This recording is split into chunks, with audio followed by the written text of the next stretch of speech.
To ensure the success of this effort, my plan calls for the creation of a new international oversight body, the Board of Peace, we call it, the Board of Peace, sort of a beautiful name. I support your plan to end the war in Gaza, which achieves our war aims.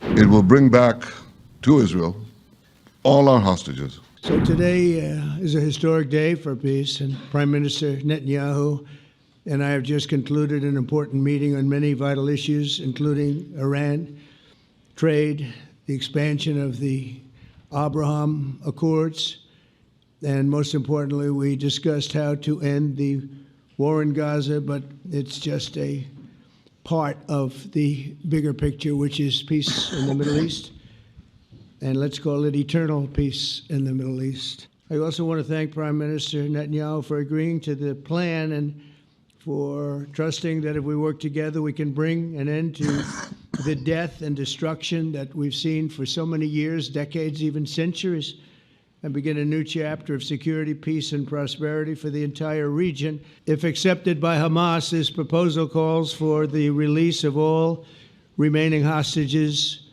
immediately, but in no case more than 72 hours.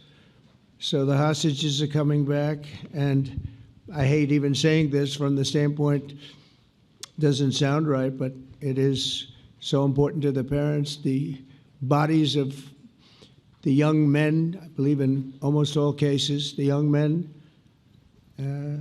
are coming back immediately. And it means the immediate end to the war itself, not just Gaza.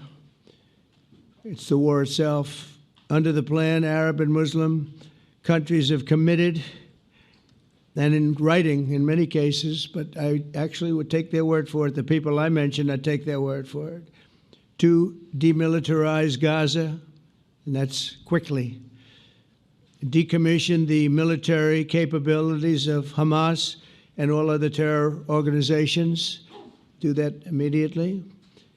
And we're relying on the countries that I named and others to deal with Hamas.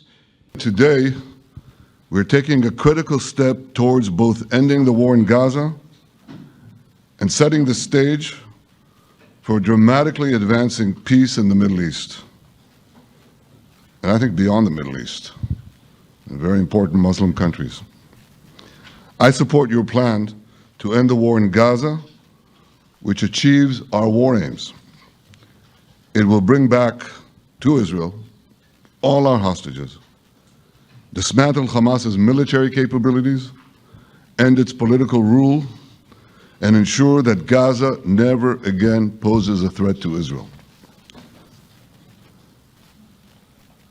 We would not have achieved this turning point without the courage and sacrifice of our incredibly brave soldiers.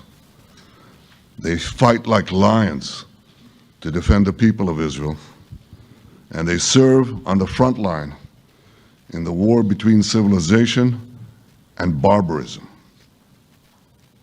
Mr. President, when our two countries stand shoulder to shoulder, we achieve the impossible. Just a few months ago, in Operation Rising Lion and Operation Midnight Hammer, we struck a decisive blow against Iran's nuclear and ballistic missile program. Your bold decision to send those B-2s made the region safer and the world safer. Now, under your leadership, we're taking the next step to win the war and expand the peace. Your plan is consistent with the 5 principles my government set for the end of the war and the day after Hamas. Everybody asks, what is your plan for the day after Hamas? Here's our plan. Pass it in the cabinet. All our hostages, both those who are alive and those who died, all of them will return home immediately. Hamas will be disarmed. Gaza will be demilitarized. Israel will retain security responsibility, including a security perimeter for the foreseeable future. And lastly, Gaza will have a peaceful civilian administration that is run neither by Hamas nor by the Palestinian Authority.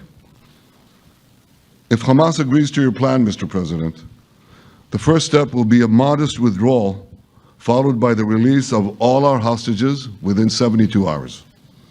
The next step will be the establishment of an international body charged with fully disarming Hamas and demilitarizing Gaza. I appreciate your willingness to lead the body, Mr. President. I really appreciate it because you have a lot of things to do, and this is important.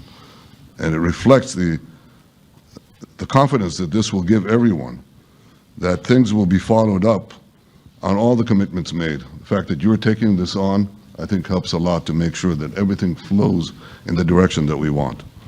Now, if this international body succeeds, we will have permanently ended the war.